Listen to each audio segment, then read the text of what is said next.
दोस्तों, अब सरकारी नौकरी के लिए 8 चरणों में परीक्षाएं की जाएंगी, जैसे कि प्री मेंस, फिर इंटरव्यू, फिर धरना, फिर लाठीचार्ज, फिर कोर्ट, फिर सीबीआई इंक्वायरी, उसके बाद ज्वाइनिंग। तो अगर आपको मालूम था तो ठीक है, अगर नहीं मालूम था तो प्लीज़ इस वीडियो को शेयर करें, जिन्हें ना मालूम हो उन्हें भी पता चल जाए। दोस्तों, एक बहुत महत्वपूर्ण सूचना है। आज अयोध्या से आते समय मेरा एक काले कलर का बैग कहीं छूट गया। उस बैग में विधानसभा का एक टिकट है, तो प्लीज़ जिसे मिले वो चुनाव लड़ लेगा। अब मुझे नहीं लड़ना है, भगवान भी नहीं चाहते हम चुनाव लड़े, इसीलिए मेरा बैग छूट गया। तो गाइस, जिसे मिले वो चुनाव लड़ ले, ठीक है? आप जीतो, आप खुश रहो। जैसा कि दोस्तों आपको पता ही है कि मैं घूमने फिरने का बहुत शौकीन हूँ। जब मौका मिलता है तो मैं घूमने निकल लेता हूँ। तो दोस्तों, आज मैं अफ्रीका के जंगलों में आया हूँ। आप भी देखिए पीछे, वो देखिए, पूरा अफ्रीका का जंगल है। लेकिन कुछ जलनखोर इसे गांव का जो है झाड़ कहेंगे, देख लीजिए। बाकी अफ्रीका का बहुत खूबसूरत जंगल है। अभी देश बचपन के प्यार के सदमे से बाहर नहीं निकला था कि उससे पहले ही साला पुष्पा ने लंगड़े और लूलों की फौज खड़ी कर दी। हर हद है, जिसको देखो वही लूला लंगड़ा बना घूम रहा है, वो भी ट्रेंड में। हेलो दोस्तों, आज मैं बहुत खुश हूँ क्योंकि मैंने एक बहुत प्यारा सा स्विमिंग पूल बनवाया। चलिए आपको भी दिखाते हैं। ये देखिएगा, ये कुछ जलनखोर इसे गांव का गड्ढा कहेंगे, जो कि बहुत खूबसूरत और बहुत प्यारा स्विमिंग पूल है। आप भी देख सकते हैं।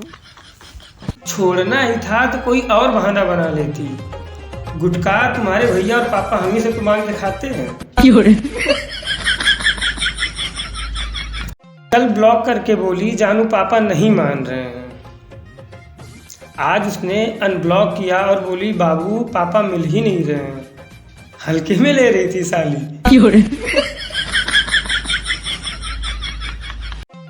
यार, इन लड़कियों को ना समझना नामुमकिन है। ये बोलती हैं कि सारे लड़के पागल होते हैं, चलो ठीक। फिर यही बोलती हैं कि हम लड़कियां लड़कों से हर एक चीज में आगे हैं। मेरे तो समझ के बाहर है। आपको अगर समझ में आ रहा है तो प्लीज कमेंट करें। जैसा कि दोस्तों आपको पता ही है कि फरवरी का महीना आशिकों के लिए बहुत खर्चे वाला महीना होता है। तो हमने भी सोचा चलो कुछ पैसे कमाते हैं। तो हमने कुछ लोगों से सलाह ली कि पैसे कैसे कमाएं। तो उन्होंने बताया कि तुम ज़्यादा पढ़े लिखे हो नहीं कि तुम्हें नौकरी मिलेगी। तुम एक काम करो, दुकान खोल लो। हमें भी लगा कि हाँ, दुकान खोलने में बहुत फ़ायदा है। तो हमने भी सोचा शुभ काम में देरी क्यों की जाए। मैंने रात में छीनी और हथौड़ी उठाकर चल दिया दुकान खोलने।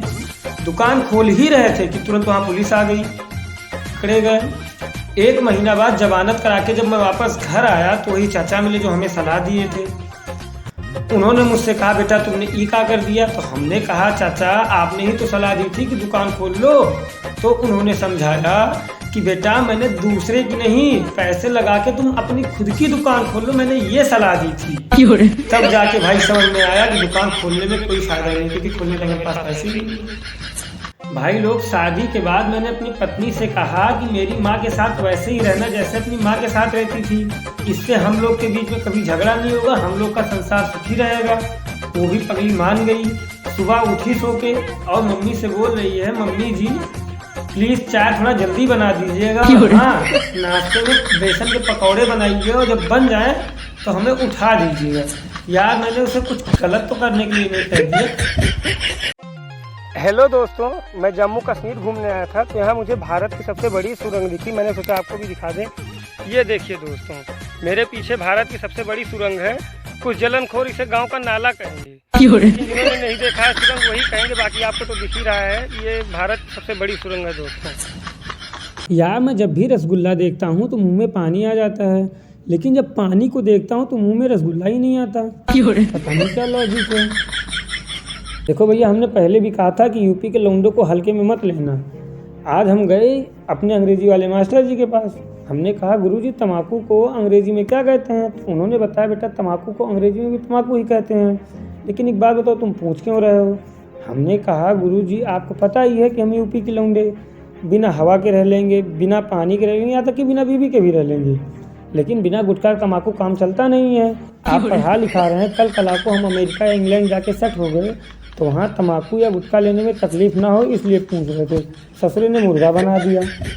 दूसरे दिन से मास्टर ही नहीं मिल रहा। एक हफ्ते से प्रिंसिपल मेरे पीछे पड़ा। यार मैं क्या जानूँ कहाँ गया मास्टर। बस लेकिन पहले भी कहा था हल्के में मत लेना, यूपी से हूँ।